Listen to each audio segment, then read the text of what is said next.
চিন্তা গবেষণা। এই সূরার 16 নম্বর আয়াতে আল্লাহ তাআলা তার রসুলকে বলেছেন, তুমি যদি দুনিয়ার বেশিরভাগ লোকের কথা মতো চলো তাহলে তারা তোমাকে আল্লাহর পথ থেকে সরিয়ে ভুল পথে নিয়ে যাবে।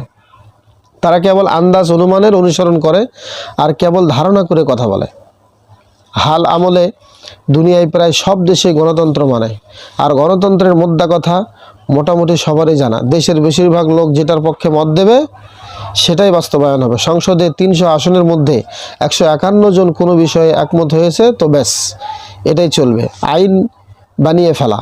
তারা বলে আইন বানিয়ে ফেলো, অথচ আল্লাহ তাআলা কোরআনে স্পষ্ট করে বলছেন বেশিরভাগ লোক আন্দাজ অনুমানের অনুসরণ করে, তাই অধিকাংশের মতামত কখনো ঠিক বেঠিকের মাপকাঠি হতে পারে না।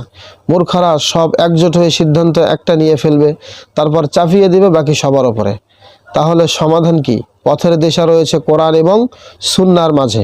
কোরআনের আলোকে আমাদের প্রিয় নবী মুহাম্মদ সাল্লাল্লাহু আলাইহি সাল্লাম এবং তার সাহাবীগণ যেভাবে একটি আদর্শ সমাজ ও রাষ্ট্র গড়ে তুলেছিলেন, শাসন ব্যবস্থায় আমাদেরকেও সেভাবে এগোতে হবে। অনেকেই প্রশ্ন করতে পারেন, ইসলামী শাসন ব্যবস্থা যদি এতই ভালো হয় বা শ্রেষ্ঠ হয় তাহলে সেই ব্যবস্থা ধসে পড়ল কেন? এর উত্তরটাও সহজ। এর উত্তরটা হলো, ইসলামী ব্যবস্থা ধসে পড়বার পেছনে কিন্তু ইসলামে আইন বা সিস্টেম দায়ী নয়। দায়িত্বশীলদের উদাসীনতা আর নৈতিক অবক্ষয় এর প্রধান কারণ। কিন্তু গণতন্ত্র এমনই এক জঞ্জাল এখানে আপনি যত ভালো মানুষকেই ক্ষমতা বসান না কেন, দিন শেষে সে স্বৈরাচারী হিসেবে বেরিয়ে আসবেই। কারণ এই গণতন্ত্রই হলো স্বৈরাচার তৈরির মিশন।